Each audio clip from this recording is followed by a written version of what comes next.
Okay, my loves. I know there are a lot of you that are out there that are really wondering, how do I even set boundaries anymore? Maybe you didn't grow up with great boundaries. Maybe boundaries weren't really modeled well for you, or maybe you were told that you cannot have boundaries. Maybe you're tired of being gaslighted in your relationships, and you're tired of feeling crazy all the time and guilty for trying to make a difference in your life. If this is you, then I want you to come schedule a call with me. Let's chat about the Unashamed Image Program. The Unashamed Image Program is geared towards you specifically. I am going to be helping you in our next upcoming session of the Unashamed Image. I am personally going to train you how to not feel crazy when someone is gaslighting you, how to be able to stand your ground, to keep your boundaries intact, and to also see through the bull crap.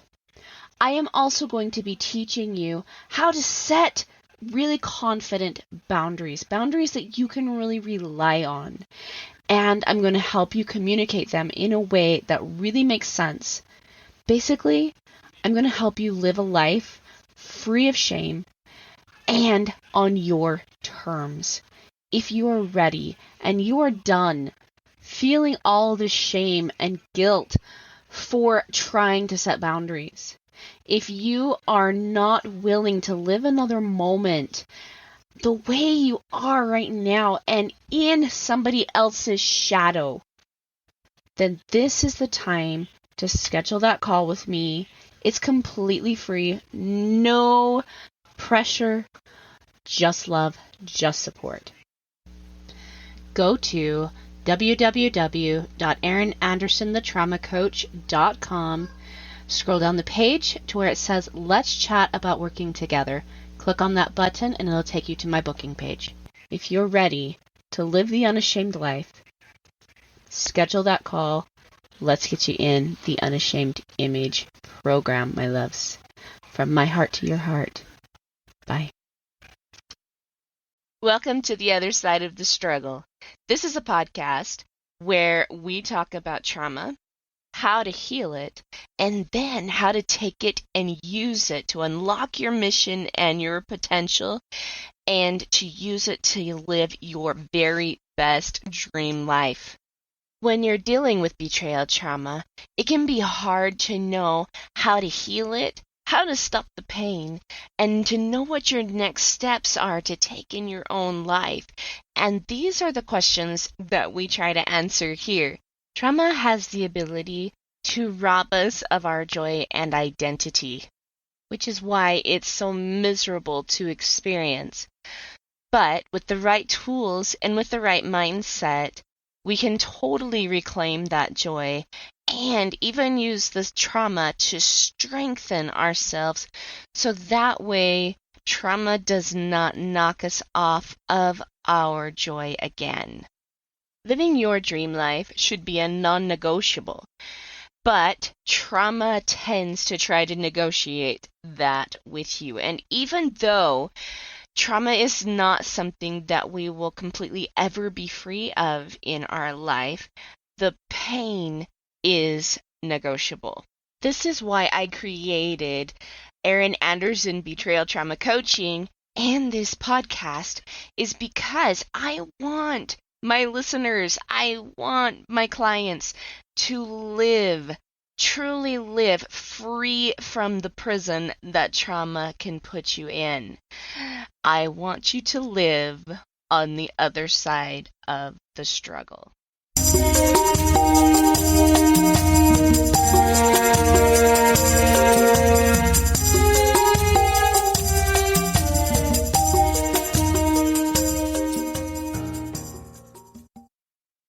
Okay, I want you to stop what you're doing right now for just a minute, and I really want you to hear me out. I want you to go right now to erinanderson.cartra.com/page/heart of gold. There you are going to find a free meditation just for you from me This meditation is amazing. Let me tell you a little bit about what it's going to give you. Okay? Number one, it's going to help boost your confidence. If you are dealing with trauma, then you are most likely dealing with a confidence issue as well. And it's something that you are really, really wanting back. Number two, it is going to help you find security in your situations in your life because it's going to help you gain a sense of self-love and some self-trust. The third thing this is going to give you is an ability to escape the trauma that you're experiencing right now, this very minute, and help you find peace and joy and love and a deep appreciation for you and your experiences. This is going to really help you reconnect with yourself. So, that is very, very, very important when you are dealing with healing from trauma.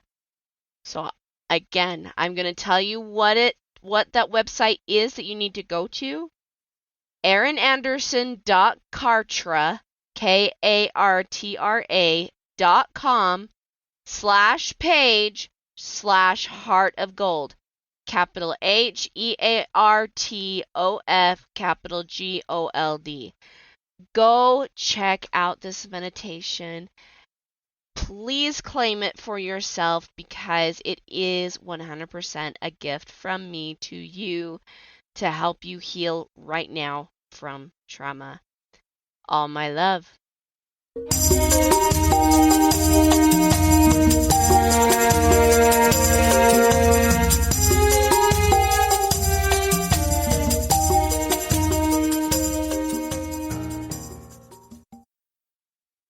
Hey everyone, welcome back to another episode of The Other Side of the Struggle. We have with us again the fabulous Daniel Adams. You guys, he's so relevant to this podcast. Like, I know what he's talking about today, and I'm just like, so good, so yummy. And it's going to really explain, how drama happens, like how the betrayal happened, how these things with your relationships and the relationship with yourself happened, like where the interrupt was and what we can do to fix it. So like this is like key stuff. So please take a listen, get a notebook, sit down and pay attention because this is going to be huge for you guys today. Welcome. What is up, creators? Thank you. You're welcome. Good to be with you, Erin. Good to be with you, listeners. Hope y'all are doing well. I'm so excited about it. I forgot to introduce him, but anyway. And welcome. Yeah, let's jump right in. So let's do it. Today we're going to talk patterns, and this is a pattern that happens in every church. This is a pattern that happens in every home. This is a pattern that happens in every marriage. This is a pattern that happens in every workplace. This is a pattern that happens in every person's head. Mm-hmm. This is a pattern that happens in every parenting relationship. Mm-hmm. So we have to understand what the pattern is if we want to change the pattern. So I'm going to overview Stephen Cartman's drama triangle. He's a psychologist that created this framework in the 1960s. I have no idea why it's not more widely understood, talked about, and explained. Yeah, it's been around for that long. And especially what to do instead. So we're going to touch on both. So let's dive in with both feet. I like feet. And I will try and narrate, if you're audio only today, I'll try and narrate what's going on here. Because I'm going to draw a triangle. And if you've got paper with you, feel free to draw a triangle. And think superhero movies with me for a minute. Whether you like Batman or not. There are parts played by actors in the story. Right. And every Batman movie is like identical. Whether you like Keaton, whether you like Kilmer, whether you like Clooney, whether you like Affleck, whether you like Bale. I'm going for Bale, personally. I Christian like Bale Christian for Bale. you. Yep, Christian Bale for me. There are at least three parts in every single one of these movies, and they play out the exact same thing every single time. And Marvel did the same thing, and they've made 40 some odd stories that are the exact same thing. Yep. So we're going to talk. This is a pattern. This is an archetype. This is an energy. These are roles that we play. They are different from identities. So let's be clear about that distinction. So pretend you're in a Batman movie and pretend you're going to play the part of Christian Bale's Batman and you would like to be the hero. Or you feel called to be the hero. When you are the hero, and this goes on one point of your triangle if you're drawing this out. Yes, and The hero, go ahead. I gotta be honest with you. I'm thinking of the Batman suit and how uncomfortable. Might be a little tight on some of A this. little tight. Chafing. I'm kind of thinking that might be a thing. Sure. Yeah, man, I can just me in the face.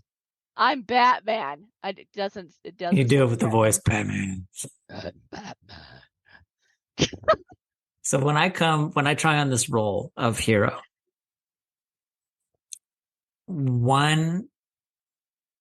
it usually comes from a place of compassion. It usually comes from a place of service. It usually comes from a place of me wanting to help somebody else. Mm-hmm. And there is a very high pressure to be perfect. Yeah, it's like a performance thing. I get to have it all together. I get to look a certain way and act a certain way. My body gets to look in a certain way. I get to be ready for peak performance. And there's a high pressure to have it all together because when the going gets tough, I need to be able to rise up and deliver. You know, I think a lot of entrepreneurs fall into this one. Absolutely. Big time. Because, you're creating a product, and this is like, I don't want to say one of the dangers of creation, but like one of the dangers from the mindset of our beliefs about creation. Right. So it's like boom, boom, boom, boom, boom there, right?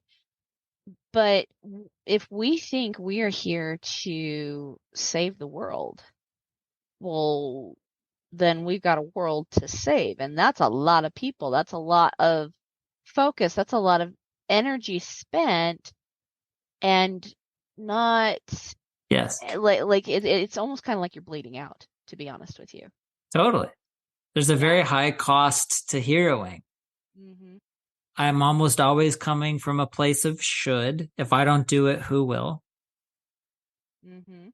Anytime the phrase, I wonder if this is enough, or if I'm enough, or if I've done enough, or if this thing that I'm creating is going to be enough, or if I've told my kids enough how much I love them, there's almost always a hero energy and a hero role behind that. Again, this is not who I am. This is not who you are. This is roles that we play. And there's an immense pressure to be perfect. There's an immense pressure to look a certain way, act a certain way, show up on social media a certain way. And anytime your kids or your church or your husband does something that affects the way you look towards other people, now there's a problem. Right. Because you've got to have it all together so that you can be the hero, so that you can be good enough, awesome enough, serve enough, whatever enough. And this is all with the hero. So take a minute and breathe and notice the body sensation as we're talking about this.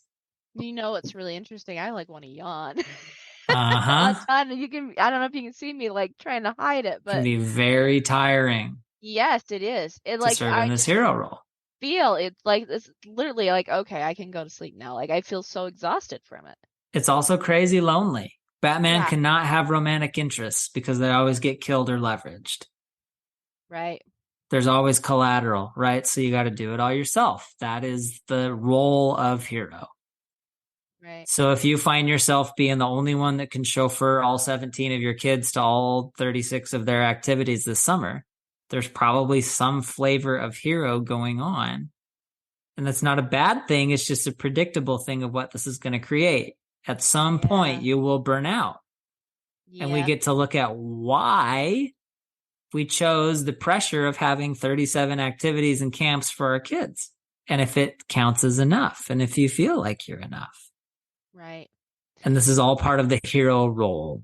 Yes. This is something that's really interesting too. A couple episodes ago, I had a friend of mine, Jenny Layton, on, and she's kind of like the organization guru, right? Mm-hmm. And she talked about this idea of organization equals support. Well, if you're in this hero mindset and you're doing that, having to show for kids to 36 summer camps and you're having to do this hero role, it's chaos. It Totally. feels like chaos. So, what is the belief behind this? Truly, like I'm like legitimately asking, like, what is the belief behind us having to be the hero? Why do we claim that? So good. Many people were taught that this is how to be Christ-like. Many people were taught that if they achieve at a certain level, they'll be worthy of love and acceptance. And that if they're quote unquote enough, then I'm still yawning. then you win love and acceptance, basically. From Yeah, your family, from your workplace, from your church, from your job, from whoever. right? If you have sex good enough in a certain way, that'll make it so your husband never wants to look at porn. No, that's a big one that I hear all the time. Right. Oh my gosh. And And it's this hero kind of role yeah, that has a lot of cost attached to it. it does. And I think, you know, uh, at some point you've got to sit back. And I mean, I know this is something I've had to do. I had to sit back and ask myself about that cost thing. There's more ways to pay for something than just in money. You've got lots of Or resources at your disposal. You've got sure. your time, your talents, your energy. And you think about like the first commandment, right? Love God with all thy heart, might, mind, and strength. Okay? The heart might. Well, that's a resource. Your mind is a resource. Your strength is a resource. And when you're giving all of those resources over to trying to be the hero, there's a level of control there. And you're trying to control so many things that are outside of your control. And so once we bring this organization back into this and we start saying, hold on a second, here is my sphere of influence, right? This is actually what I have control over. Yes, my kids might want to do all of these things. I'm super grateful that they have so many interests. But you cannot go outside of your sphere of influence without causing a giant emotional, mental, energetical bleed. Sure. Yeah, self-betrayal. Most heroes live in self-betrayal. Yes. Because if somebody's got to fall on the sword, it should be me. And I will sacrifice myself and my time and my energy and my love so that I can be the hero. And so that everyone else can benefit at my cost. So Yeah. it's fundamentally a win-lose agreement. Yeah, well, see, here I go. I'm still yawning because this is so exhausting, but it's actually, I wouldn't even say a win-lose, it's a lose-lose. Because what do they get? They get somebody that's totally fried and burned out. Or with a sword sticking out of them, right? Right. And we'll talk about this with some of the other roles. Yeah, you hit on a great point, right? Because here's the thing with these roles. In every Batman movie, there has to be a hero. The hero has to save somebody who's helpless, who's playing the role of victim, and there has to be a villain ruining everybody's life. All three of them need each other. Yep. So if I start playing the hero role, it means that I start seeing people as helpless. Yes. That's huge. You and I were just talking about this a minute ago, like the aha moment when I was like, oh my gosh, I actually am seeing my husband as less than, Right. helpless, not capable. And I'm treating him this way, right? Like this is the way I'm treating him. Right. And it's no wonder why he struggles to talk to me Yeah. because that's what he's being met with every single time. Right. How's that going to build trust and Right. affection and to where any kind of intimacy, emotional or physical, could happen? Yeah. And I'll be honest, like I wanted to play the hero. I totally did. And then I wanted to play the victim there for a bit too, Yes. but it didn't serve the purpose that I really, really was wanting. Right. And So, so yeah, this is good. exactly to your point, the hallmarks of the victim energy, the victim role, because again, this is not who we are. This is not who your husband is. No. These are energies, these are roles that we play like actors in a movie. When I'm in victim energy, I feel a sense of helplessness. I will often say the word I can't. That shows up in the languaging. There's usually some kind of depressive symptoms. There's an incapability. Trust is very low. I'm unwilling to trust those around me. And I always need somebody to play victim role if I'm going to play hero role. Yeah, that's Always, actually always, good. always. And this is what plays out between 98% of spouses. And that's why divorce is at 60%. And that's why many of us continue to fight for decades over custody and whatever else and all these crazy X stories. Because there was a hero phase and there was a victim phase. And then we'll talk about villain in just a second. But is this making sense? Like this victim Oh, piece? yeah. Yeah, well, victim is actually the adversary to the bounce back.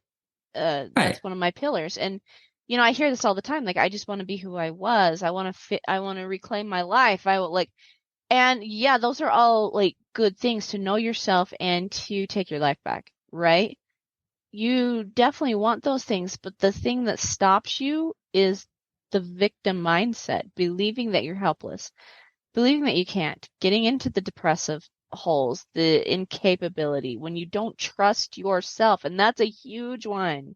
Yes. Because the thing is once you start trusting yourself, the victim has to go away, Right. right? Low confidence. That's like I said, another big one. And he's typing these things out, for those of you that are listening, that these are all, the mindsets and the things that show up in our language when we are believing that we're this victim, that we're helpless, we can't, we're depressed, incapable, we have no trust in ourselves and our decisions. I would even say Totally. low confidence, and this is also part of the reason too, when somebody is stuck in victim mode, why they want somebody else to heal first Mm-hmm. before they can, because you want that person to start making decisions for you. Absolutely. And it's like, you know, for you to like, you don't want to claim the person you were before the incident of trauma. You don't want to be that person, actually. You'll never be that person again because you can't actually go back before the trauma. The Mm-hmm. trauma is still a piece of your life. The trauma still happened. But what you can do is you can take that piece of trauma, stick it in your stairs, that brick of trauma, and step up and over it. And that gives you the ability to start making decisions, being Yes. okay to fail, Yes. and loving yourself the whole way through.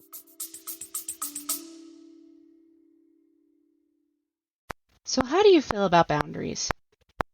It's a legitimate question. A lot of people come to me really struggling with this concept. They often feel guilty for setting boundaries, or they're not sure about even what a boundary is. They've heard the term, set the boundary, things like that, but that's really confusing for them because it's not something that's well taught in our society nowadays, right? They know that boundaries are really important to having healthy, constructive, supportive, and wonderful relationships, but why? And oftentimes they also know that they feel like their boundaries are being violated, but they can't quite pinpoint what the boundary is that's being violated. That's why I've created the Clarifying and Creating Your Boundaries free PDF. You can find out what your boundaries are, how to tune in to what the boundary needs to be, and how to effectively create and communicate your boundary so that way you stay in this place that respects you, respects the other person, but also gives you the confidence in your boundaries so that way you stop being gaslighted, disrespected, and unseen. Having your boundaries really clear gives you a voice and also helps the other person stay in accountability with themselves. So that's not a role that you have to take on anymore. So if you are ready to really have clear boundaries, to really understand what your role is in the boundary, and to give yourself some safety and some protection against people that might try to gaslight you or are just being disrespectful, go grab my Creating and Clarifying Your Boundary PDF at erinandersonthetraumacoach.com. And while you're there, let's schedule a call with me. Come have a chat with me so that way I can really help you master this particular skill, creating boundaries, clarifying the boundary, communicating that boundary, and so that way I can also help you have relationships that show up to support you, cherish you, and love you.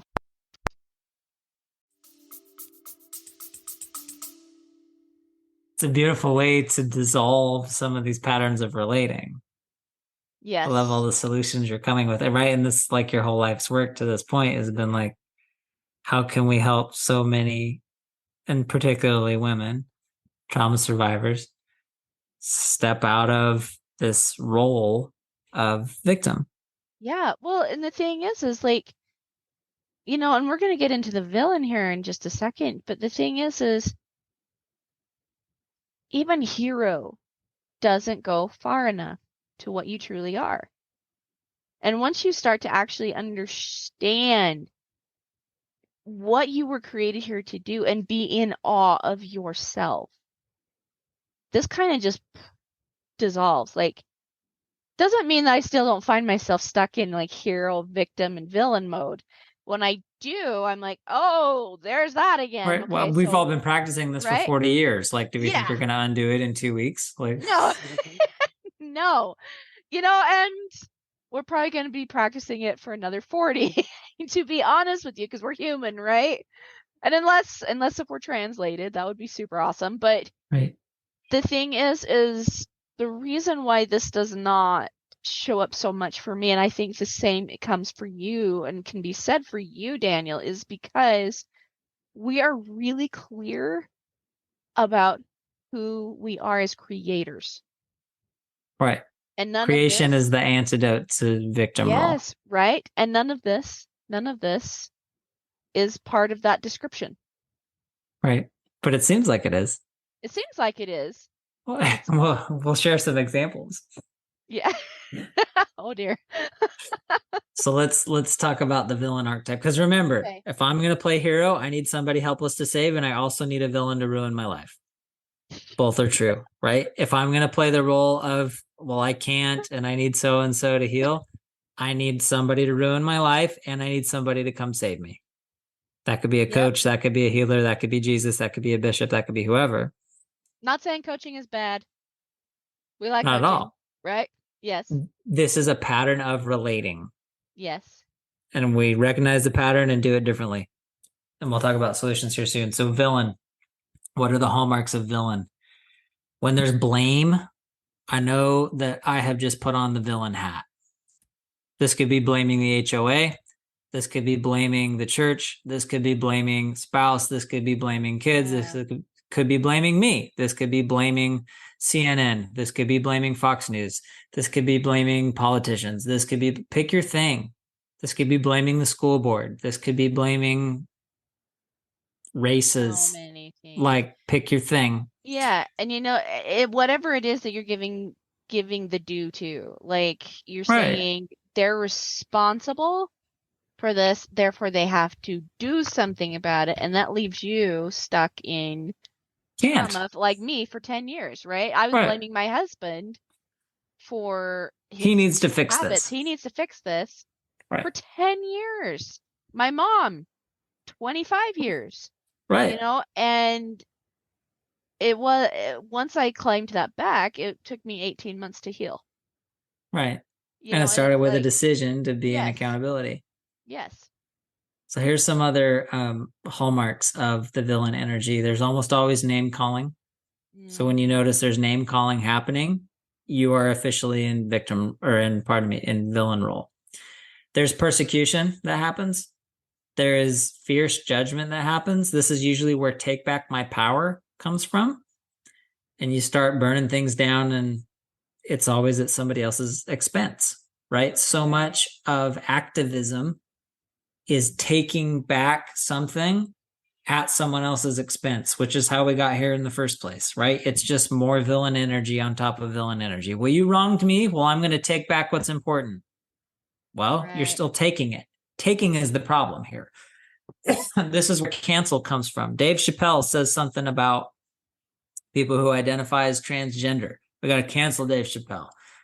Budweiser we got to cancel Budweiser. Pick your thing. If, this cancel movement is villain energy. They did something that that was outrageous. Therefore, I'm going to hurt them back. We're going to boycott this, that, or the other. Right. It's villain energy. There's a ton of control. I'm trying to control everything outside of me in this villain space. And there's a great amount of resentment that's built up. It almost always starts with when I'm a hero and I try on this hero role and I self-betray and I say yes to things that are a no for me, or I say no to things that are a yes for me. And then I come to resent it. And it might be that I sign my kids up for 17 camps, and somewhere about 35% of the way into all 17 of those camps, I start feeling grouchy, irritated, and angry, and especially if they're not complying. And it feels like I'm helpless.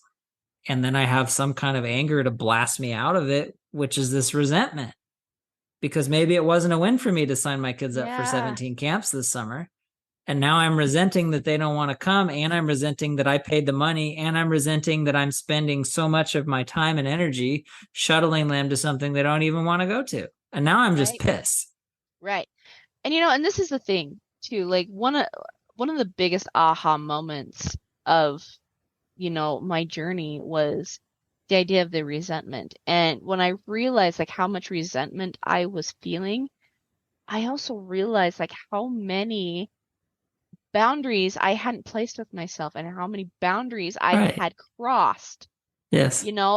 On myself, like this be self-betrayal. Like resentment is always a sign that you've been doing some self-betrayal. It's not about what somebody else has been doing. Like, not saying you have to be okay with what other people are doing to you or about you or around you. I'm not saying that at all. But the fact that we say yes to things that are a no, and the fact we say no to things that are a yes is a self-betrayal, and we are breaking boundaries with ourselves. Right. That's where all this starts.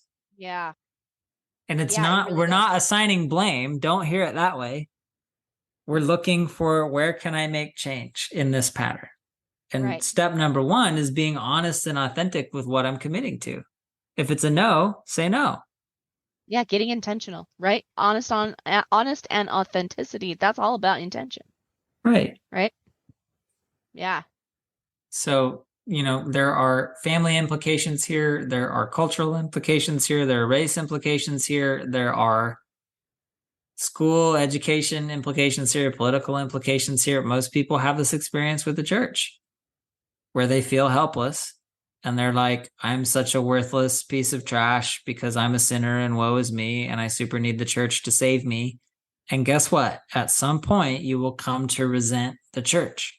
At Yeah. some point, you will come to resent somebody at church. Yep. And if you're watching somebody in your family, like we're experiencing, come back with all this vicious anger against the church, like Same here. it doesn't mean anything's wrong. It just means that they played the role of victim for a time. They looked for the church to save them for a time. And now they're experiencing villain. Like it's really predictable. All It is. three roles need each other. Yeah. It's just fruit and it's bitter and it doesn't mean anybody did anything wrong. Right. And it's just what it is. Right. And it's okay. It's And it's this okay. totally natural thing. Yeah. Well, especially if you realize that you're in it. And it's Right. like I was just saying, I mean, I still catch myself in these roles. And Me here too. I am. Yeah, exactly. Right? I've been coaching for 10 years.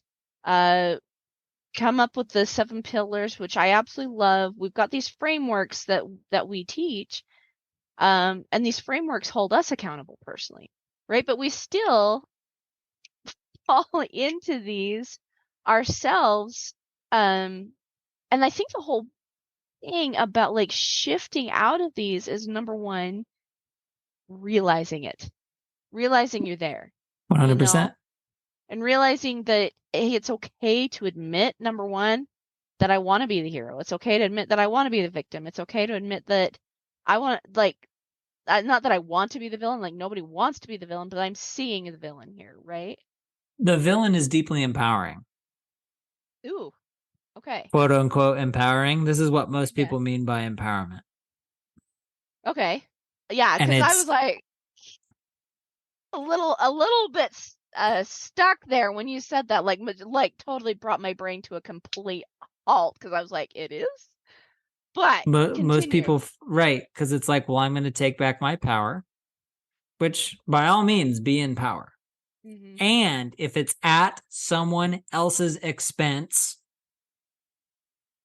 Mm-hmm. Then if it's no, at your retreat back to ex's the expense, if you can only have the kids if he loses, this is not a win-win agreement. This will not mm-hmm. create more than it takes. Nope. There's only win-win or lose-lose. There's no Right. such thing as a win-lose. I Yeah. was talking with a client the other day. He was like, man, my ex drags me into court so often and I beat her every time because I have a damn good lawyer and I love to beat her and I love to win and I love to get back at her.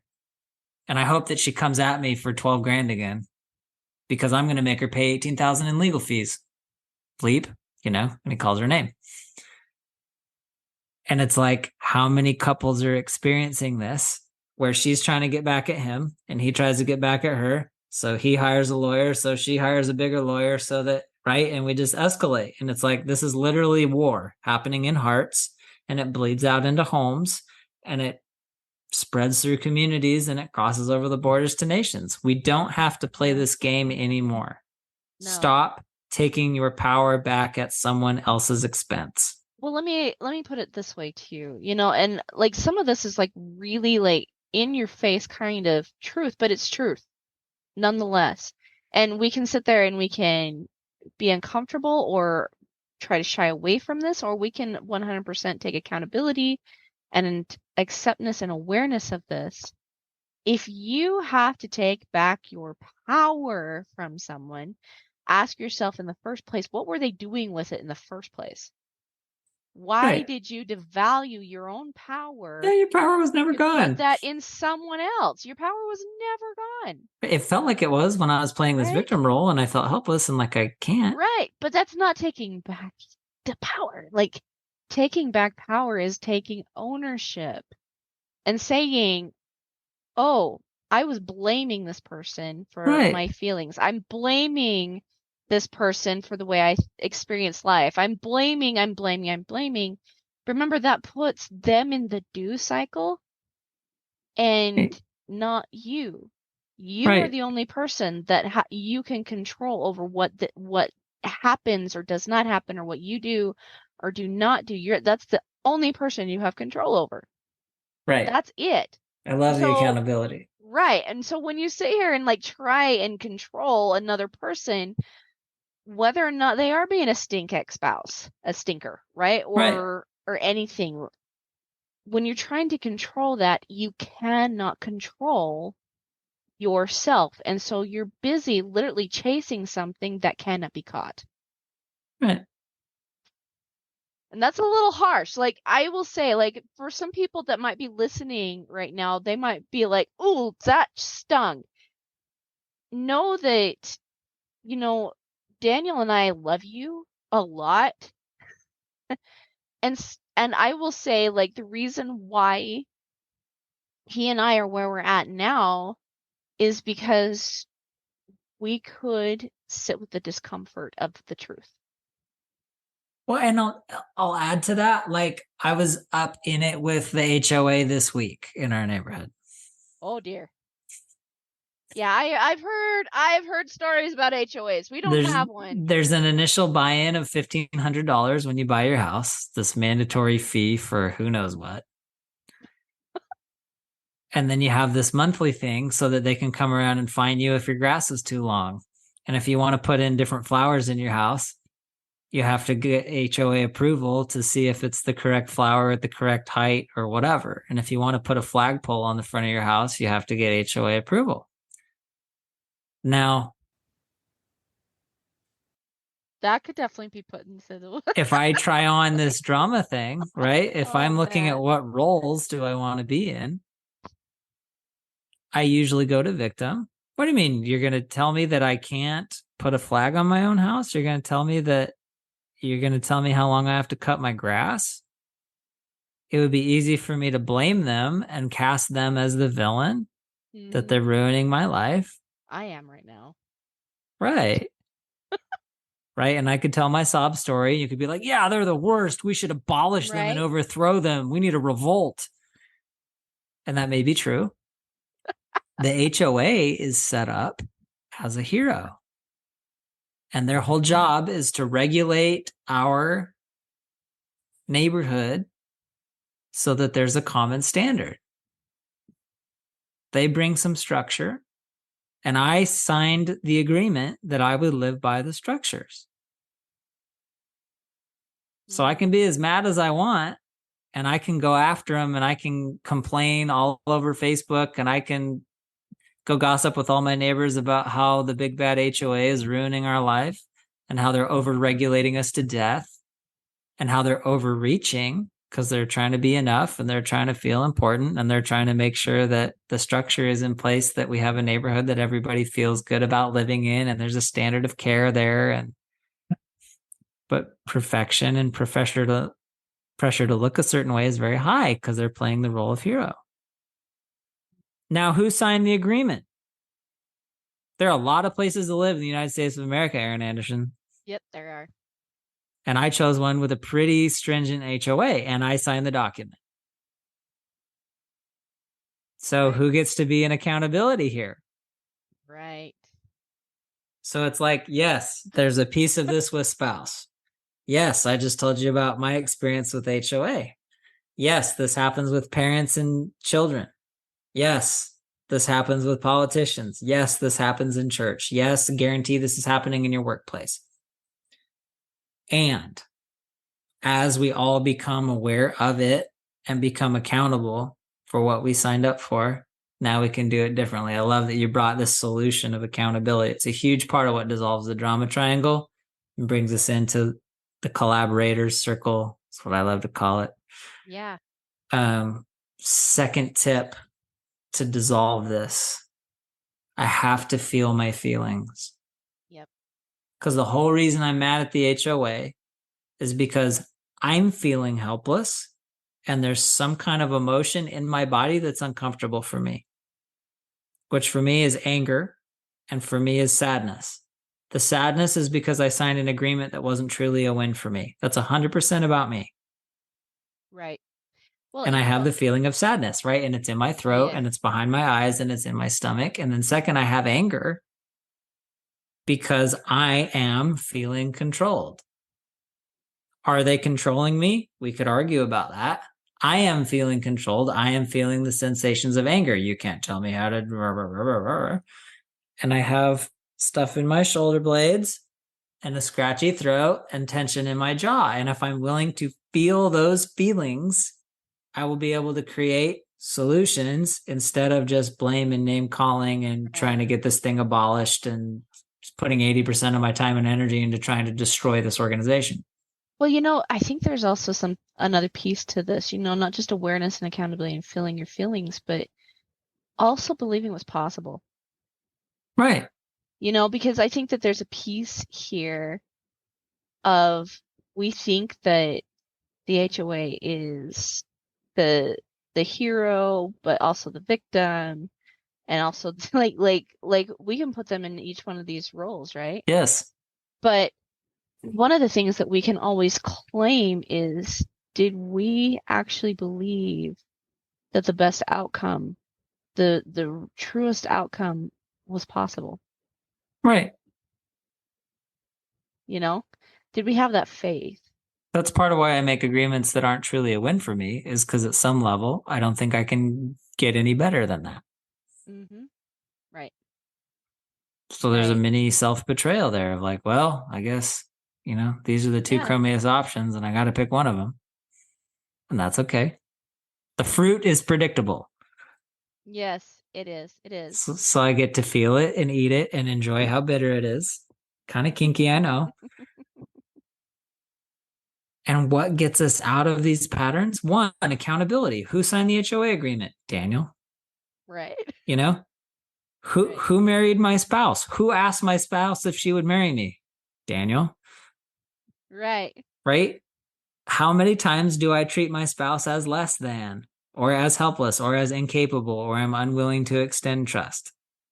How Right. often do I criticize my spouse because they don't earn enough money, or they don't whatever, or they don't enough me, or they don't save me good enough? Mm-hmm. Of course, we're in drama. And look Mm-hmm. what I'm doing to contribute to that. So if Mm-hmm. I can be accountable for that, if I can feel the feelings and the sensations attached to that, is it anger? Is it fear? Is it sadness? Is it some kind of sick, twisted joy? Could be any of the four. That helps me get in a clean place for number 3, where I get to ask for help, which comes in the form of making a clean, clear request. So Right. with my HOA situation, that might be, Dear HOA, would you be willing to either lessen the fee or leave us the hell alone about how long our grass is? Or 3, change the bylaws. And there's a way to do that, right? Mm-hmm. I could go to the meetings. I can propose changes to the bylaws because it's for the people, by the people, and Mm-hmm. we get to be the voice of how we'd like our HOA to be. Or I could just complain all day about how terrible it is. Right. And I think, this is the thing, like complaining like I think there's something to be said about being aware of where you're at. There's something to be said about being aware of something that's not okay, Right. you know? But we have to at some point go out and do, and this actually brings up a really good question I was going to ask you, and I have like some of my own thoughts, but I want to hear yours. You know, for those of you that are listening, Daniel and I are both Latter-day Saints, and there's a story in the Book of Mormon about Captain Moroni, and he totally plays the hero role in this story, totally plays it like full out. And we honor him and we respect him and we Oh, we really worship love, heroes. oh, we totally worship heroes, right? And he is total like full on hero. And then you've got like the Nephites and that are being the victim, and the Lamanites that are the villains, The right? big bad oppressors. Yeah. Mm-hmm.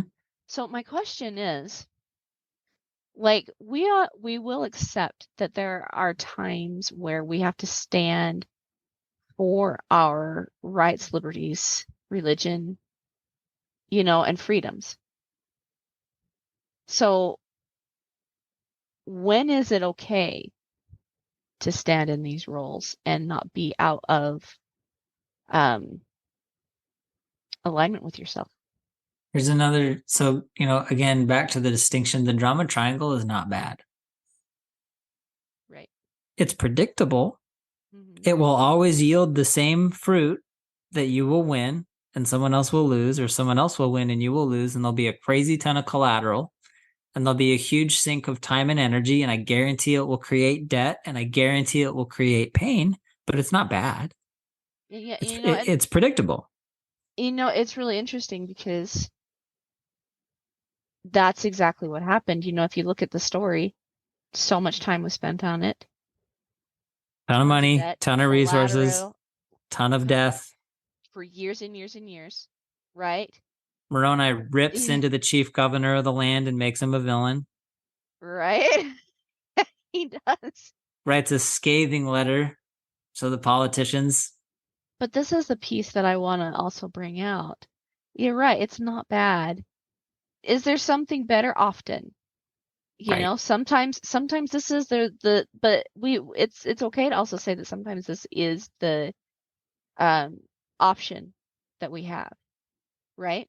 And there's a way to do it that doesn't have to be in drama. When I'm Exactly. 100% accountable for what I'm creating, there's no drama. Right. And even if there is, I don't interact with it. Right. Let me think of an example.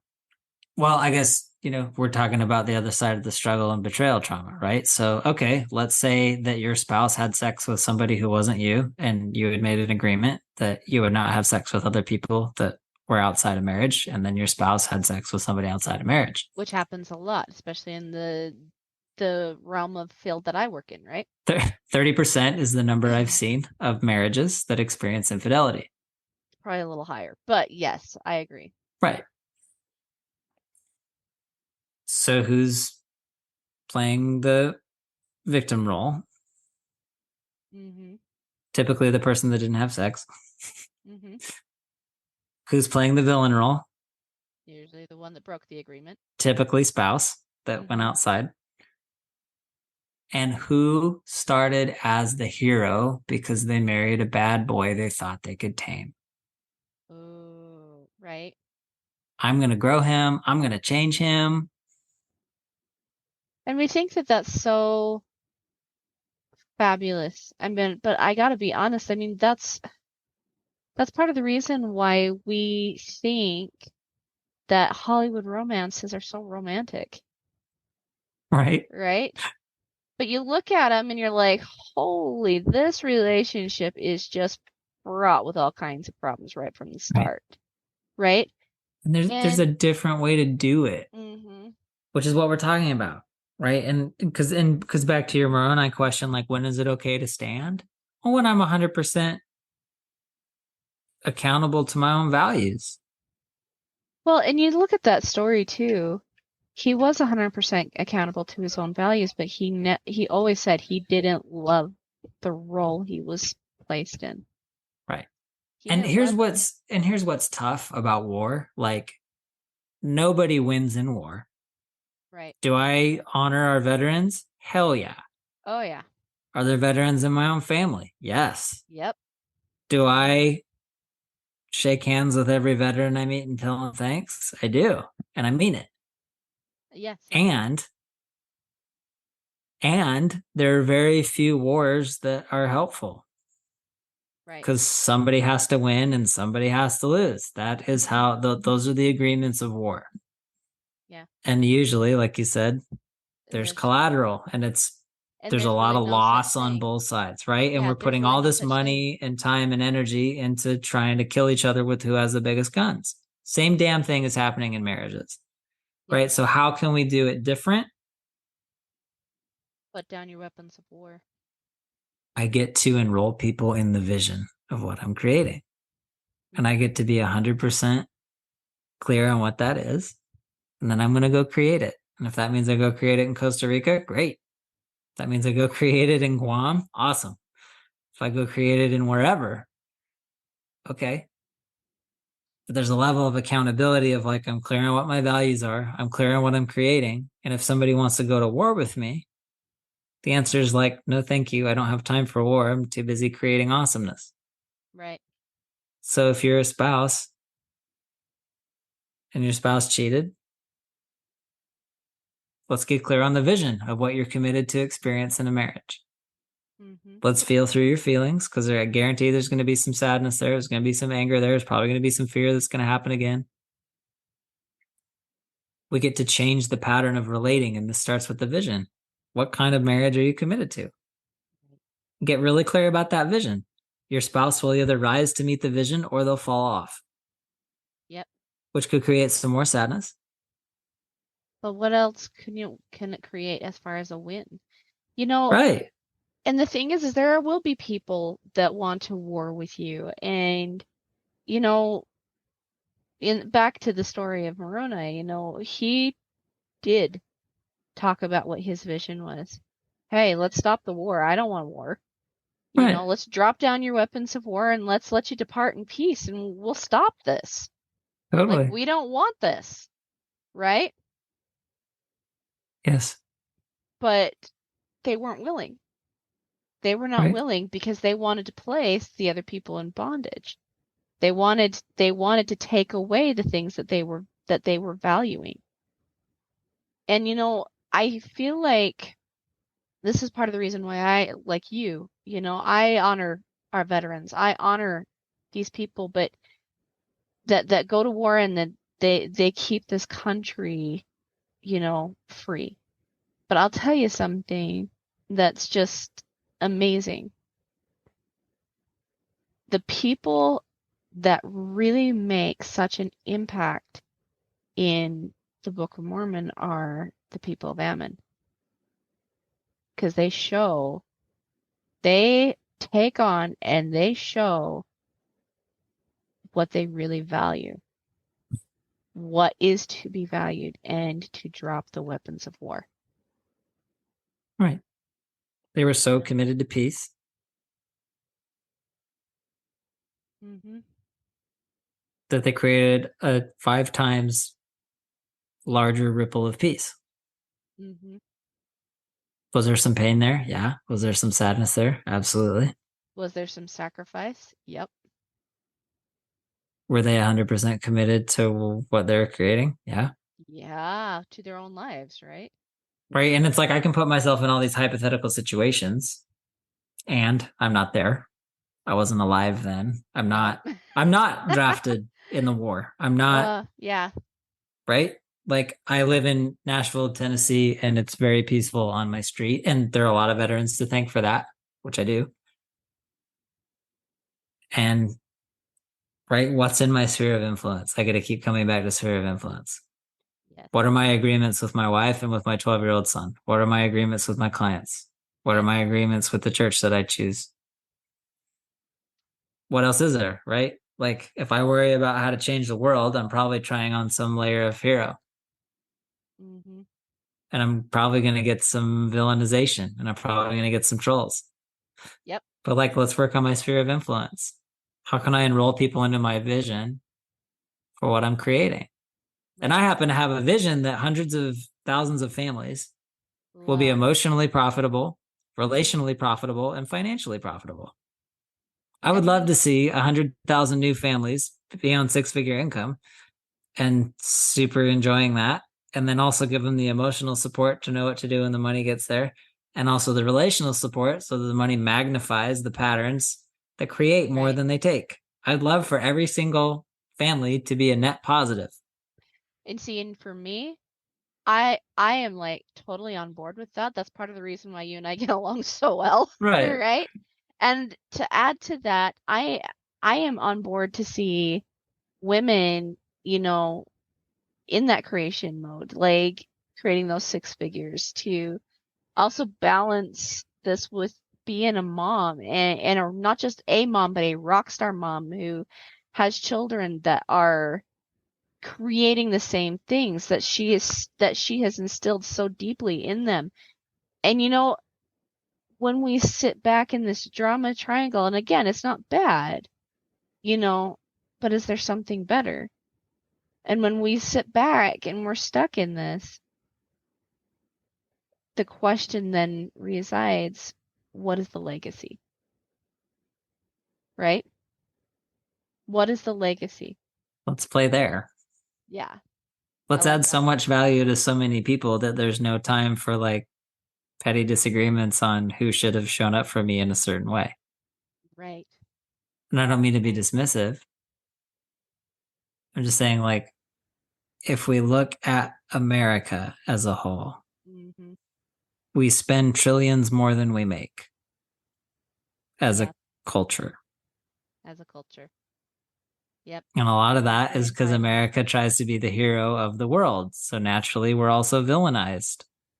Mm-hmm. And other countries get to be helpless. Well, what if we don't do that? What if we help everybody be accountable? What if every single person creates more than they consume? Let's start there. What can I do to make more money than I spend? I could start there. Yes. What Yes. can I do to add more value than I take in my marriage and with my kids? And I think once you, like, I love this idea too, that it's not bad. And once you take away the idea that it's bad, it's bad, it's It's bad, uncomfortable. it's uncomfortable, yes, but it's not bad. And you're not bad. And I'm saying this to my listeners, you're not bad. You're not wrong. You know, but there is a better There's a system. pattern here, and we can create a different pattern Yes. that costs And it less and a different legacy, and like I creates said. more. Right. Yes. Yes. And the thing is once you start having that faith in yourself, you start realizing what you can create and what you truly are capable of. Sometimes that's a Yes. little scary. I'll be honest. Yes. Bit of a paper bag moment. Okay, leaning in, right? Yes. Awesome. All right, listeners. Again, thanks so much, Daniel, for hanging out with us, talking to us about the drama triangle. Go check out Daniel at It's creatorliving.com. That's www.createprofitableliving.com. right. That's right. There are lots of resources there to create more than you consume, Love it. personally, financially, relationally, emotionally, in all the ways. That's what we're up to. Thank you, Nice. Aaron, for the space to share this. You're Hope it's been welcome. relevant. Oh, very much so. Very much so. I love it. I love it. It's so good. So good. All of our podcasts with you are just super popular. So, of course, love having you on. So, anyway, my loves, we will have Daniel back again. Thanks, you guys, for hanging out with us today, and I will see you next week. Bye. Be well.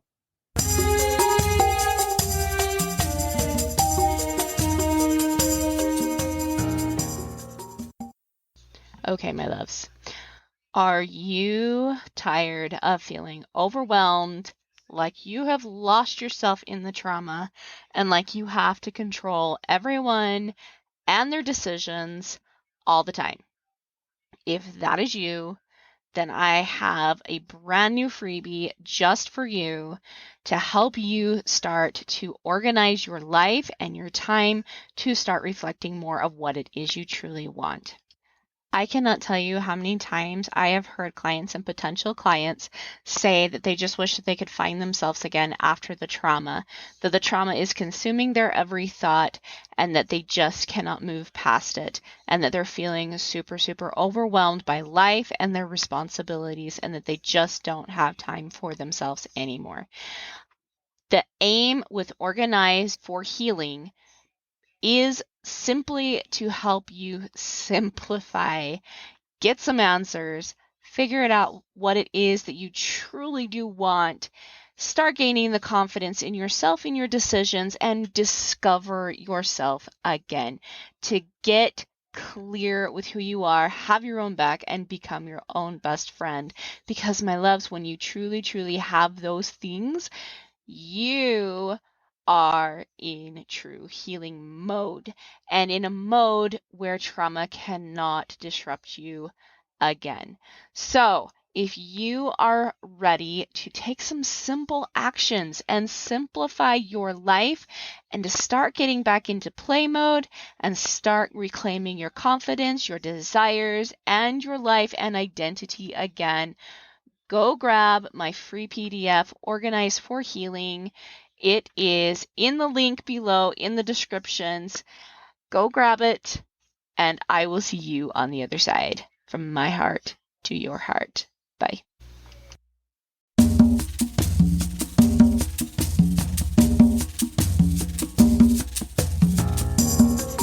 Hey guys, thanks so much for hanging out with me today and listening in on this podcasting episode.